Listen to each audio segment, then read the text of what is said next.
शिवोऽहं शिवोऽहं शिवोऽहं शिवोऽहं शिवोऽहं शिवोऽहं शिवोऽहं शिवोऽहं।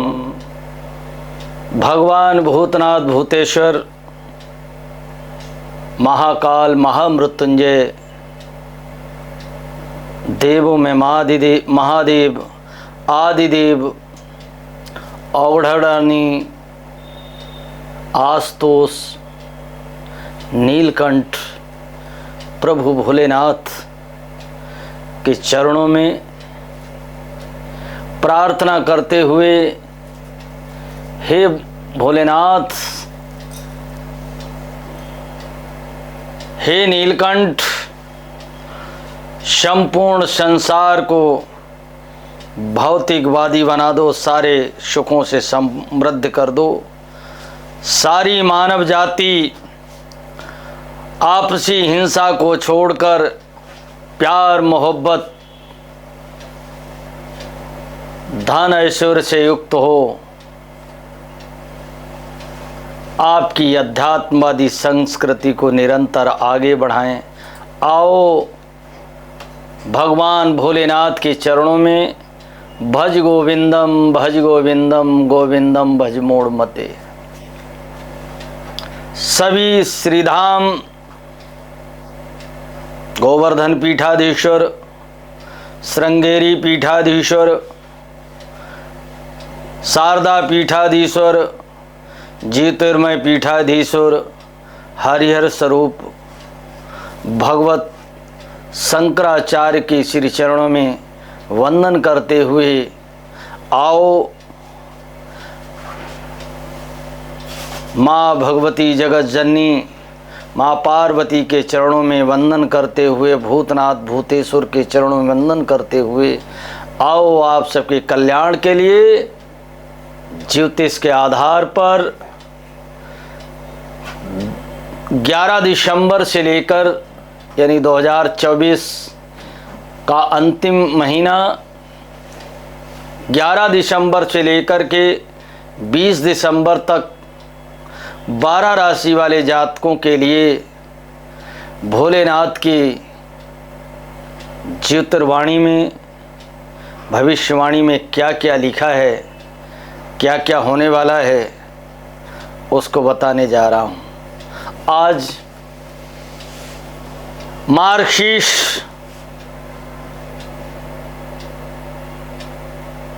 वर्ष की अंतिम से पहली एकादशी, जिसका नाम है मोक्षदा एकादशी।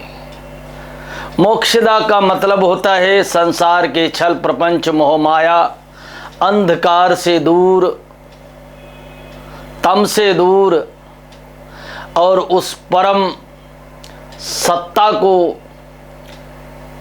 इस ब्रह्मांड की उसमें सम्मिलित होना, मोक्ष प्राप्त करना।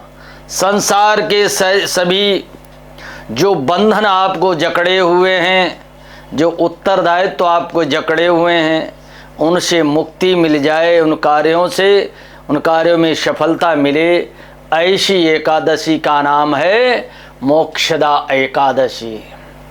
मोक्षदा एकादशी दिन है बुधवार, और इसी दिन महाभारत के मैदान में जब कौरव और पांडवों की सेनाएं आमने सामने खड़ी थीं और संजय से धृतराष्ट्र ने पूछा कि धर्म क्षेत्रे कुरुक्षेत्रे संवेतायुत्सवा माम कहा पांडवा शैव किम कुर्वते संजय। हे संजय,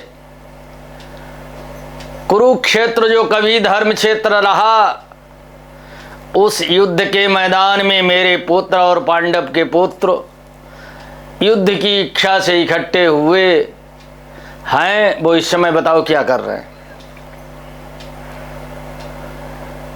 इसी की गणना करते हुए संजय ने सब कुछ बताया। उसके उपरांत भगवान श्री कृष्ण जब अर्जुन को मोह प्राप्त हुआ, मोह आया, पता नहीं उस मोह से, उस मोक्ष से, जिस मोह में वो फंसे, उसको दूर करने लिए भगवान जनार्दन ने, नटवर नागर ने युद्ध के मैदान में उस गीता का वर्णन किया। वो आज के ही दिन इस गीता भगवान के मुख से निकली, उसका जन्म हुआ। इसलिए आज 11 दिसंबर दिन बुधवार, एकादशी का दिन गीता जयंती से भी जाना जाता है। गीता सुगीता कर्तव्य शास्त्र किम, गीता सुगीता कर्तव्य ही किमन्यि शास्त्रे, या स्वयं पद्मनाभस्य मुख पद्मादि विनिश्रिता। गीता को अगर आपने पढ़ लिया, समस्त मानव जाति, किसी धर्म विशेष के लिए गीता नहीं है, और वो गीता समस्त प्राणियों मात्र के लिए कल्याणकारी है। इसमें 18 योग हैं। ऐसा दिन, और इसी गीता में भगवान कहते हैं माशानाम मार्गशीर्षोहम ऋतूनाम कुष्माकराः। ये एकादशी का त्यौहार, ये एकादशी भगवान कृष्ण की स्वयं स्वरूप में एकादशी है। जिस व्यक्ति को मोक्ष प्राप्त करना है, विष्णुमय विष्णु रूप कहते नहीं, मोक्ष 5 प्रकार की होती है। कौन से? सारूप्य, सालोक्य, सामीप्य, सायुज्य, सानिध्य। ये 5 प्रकार की मोक्ष भगवान के प्रति होती हैं। जो लोग अपने जीवन को परमात्मा के प्रति समर्पित करते हैं, हम कार्य तो करते हैं, ईश्वर ने संसार में दायित्वों के लिए मुझे भेजा है, और ऐसा समझ करके ईश्वर ब्रह्माग्नौ ब्रह्मार्पणम ब्रह्ममस्तु, उस ईश्वर को समर्पण करो। ब्रह्म के लिए, ईश्वर के लिए।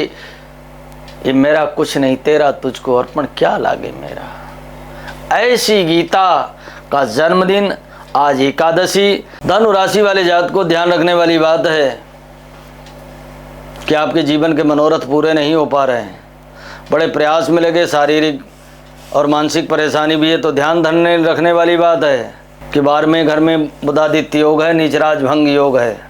लेकिन सबसे बड़ी बात, विडंबना ये है कि 8वें घर में मंगल है। आपको गाड़ी वाहन तो बिल्कुल नहीं, कहीं चोट चपेट लगी है वो भी ठीक हो जाएगा, कोई ऑपरेशन कराने जा रहे हैं वो भी ठीक होगा।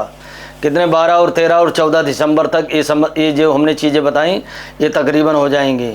15 और 16 दिसंबर को धनु राशि वाले, शुक्र आपके द्वितीय भाव में हैं, और शुक्र जो है धन की वर्षा करेंगे।